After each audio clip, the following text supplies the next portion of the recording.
and welcome back to the Roger channel. And guys, today I have a very special video for you all. That being the S.H.Figuarts Tokiyuki Hojo from the Elusive Samurai. Taking a look at the front of the packaging here, it looks fantastic. You can definitely see that there's some elements from the anime series. Of course, you do get this huge picture right here of Tokiyuki, and then you get this big window showcasing the figure and some of the accessories. You get the S.H.Figuarts logo right there, the Tamashii Nation seal logo, and the Bandai logo. There's also the Bandai Namco logo up on top. On the side of the box, you do get a picture of Tokiyuki and some text down there, along with the S.H.Figuarts logo. On the back of the box, you get a bunch of different shots of the figure itself. So you get some different action shots up there, the different faceplates that he comes with, and another sort of like pose right here on top. You get some warnings on the bottom, and then yet again, the S.H.Figuarts logo. On the other side, you get the partial window, S.H.Figuarts logo, and a shot of him on the bottom. Here's the bottom of the box, and finally the top. But I'll go ahead and get him out, and we can go on from there. And here he is out of the packaging, and take a closer look at the figure. He looks incredible. I love the outfit. Really looks like he, just came out of the anime, and I'll just go ahead and review from top to bottom. Checking out the head right here, looks amazing. Love the hairstyle that he has. You can see that he has like some of like the bangs right here coming down on his face. Then it comes into this long ponytail being held up by this yellow ribbon, and the faceplate looks really good. Of course, you can see there's printing the eyes, the eyebrows, and he has a small smile right there. Here's a close up. You can see the his purple eyes. They look really nice. And checking out the articulation, he does have a joint right here at the neck and the top of the head, so you get plenty of movement, side to side right there, up and down, and even the ponytail moves, which is really cool. I like that feature. Checking out the torso, he has this very cool outfit, almost like a kimono in a way. So of course you see right here in the main part of the torso, he does have this red ribbon that's tied, these yellow accents that go throughout the outfit, this purple undershirt, and then it runs into the sleeves. And he does have a joint right here at the waist, so you can see there is a swivel. He goes a little bit side to side, back, and slightly forward. Checking out the arms, the arm sticks out pretty nicely. It does go all the way around, as you can see right there. The reason why I have his arms out kind of like in this outward position is because the rotator cuffs are very, very interesting, which I'll show right here. So the rotating cuff that is around the shoulder blade is very wide. So that is one of the reasons why I have it outwards like that. And in order to, not let the peg get in the way, unfortunately you do have to like kind of stick out his arm so it doesn't go fully straight unless it's like kind of deep. But it's the same issue on this side. I'm not sure if it was just, meant like that. So he has a very wide amount of articulation, which is not a big deal. I don't mind a lot of movement, but still, it is kind of wider than usual, in my opinion. But besides that, he does have an elbow joint, so you get some pretty nice movement. Nothing in the forearm, as far as I can see, and then it just moves straight to the articulation on his wrist and hand. The other side as well, arm sticks out right there, as you guys saw before.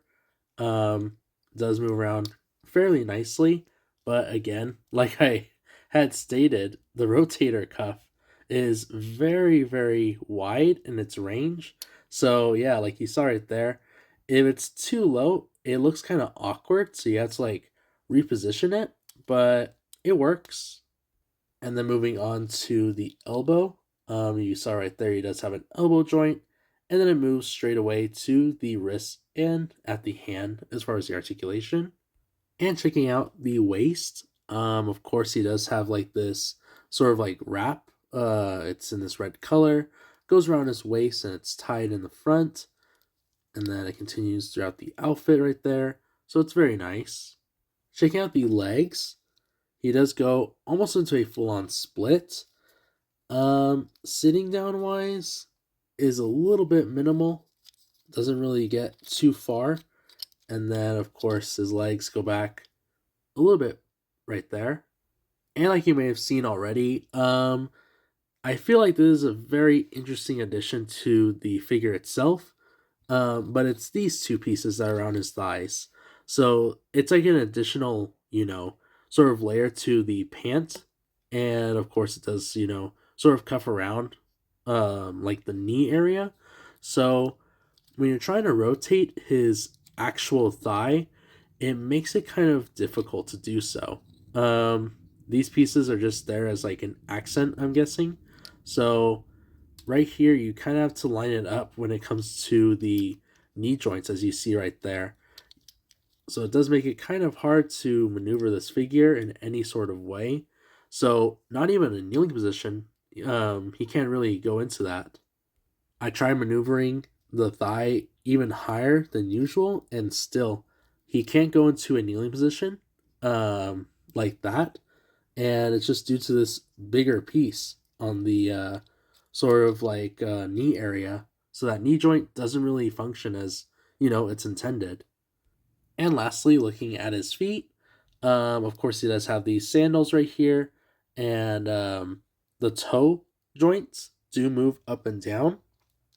The feet move slightly down and up. There is a small amount of like rocker ankle I can kind of feel, but mainly it just feels like it rotates. So that's about, the articulations you're going to get in the feet. And now taking a look at the accessories, he comes with a bunch of hands. And I really like how slowly but surely they're starting to do these like clear cases instead of having the hands just individual. I like this because it's a nice, storage thing. And yeah, like you can already see, you do get three different left, optional hands and two right ones. And to take off the hand joint and replace it, you just remove it off the peg just like that. And then afterwards, you can then place the hand of your choosing in its place. And there you go. Up next, we'll look at his katana. Check out the katana. It looks fantastic. Of course, you can see right here, has a very nice hilt with this green sort of like grip at the handle, some silver accents, and this beautiful silver blade. And as you can see, he holds onto it very nicely. It's very firm and doesn't slip out in any way. And last but not least, he comes with 4 different faceplates. He comes with a serious expression, this excited expression, a smiling expression, and a worried expression. To change out a faceplate, most of the S.H.Figuarts characters do this. You want to take off the hairline right here. You then remove the faceplate by pulling down around the bangs. And then you place the faceplate of your choosing right here back into the peg. There is pegs on the back of each faceplate that go along with it. Then you place back his hairline inside of this peg on the top part. And there you go. So that was an overview of the figure. He's not too bad. There are a few things that I would like to be improved with this figure. More so the joints. Even though he does have a lot of movement, there are some parts that I would like a little bit more, exposed. More so right here on the legs. It is very hard and difficult to try and get his actual thighs to swivel around, just because that is a crucial part in getting his legs, a bit more straighter, getting him in different poses. And these 2 individual pieces that are wrapped around his thighs to make like a bigger pant are in the way a bit. They are kind of reminding me of like Piccolo or one of the Dragon Ball characters has that. I think it's even like Gohan has that issue, the kid one. But Other than that, I would also try and fix up the rotating cuffs that are around his arms. Um, I don't mind it being exposed that much, but when it comes to doing different poses and things like that, I would like it to look as smooth as the picture right here shows on the packaging. But I will note, I do like the articulation a lot. He's very smooth, which is a good thing considering you do need that mobility. Um, you also can get him in different poses, considering on the face plates, the different hands you can put on him. So it is really cool. But yeah, other than that, he is a really decent figure, and luckily enough, I was able to find him on Amazon at a really good price I couldn't refuse. So in case you want him, go and check there beforehand. And yeah, with that said and done, I hope you guys enjoyed this video, and if you did, please be sure to leave a like, subscribe, and follow me on Instagram. I'll catch you all on the next one.